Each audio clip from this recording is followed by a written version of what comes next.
Hello everyone, in this quick video I'm going to show you how you can easily recover or restore your deleted files from the recycle bin.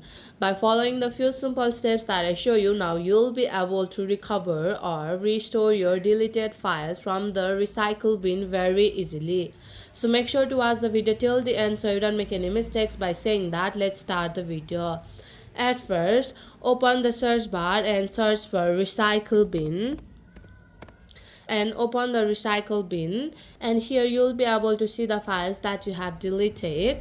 And now you have to select the file that you want to restore or recover, and then press right click on your mouse.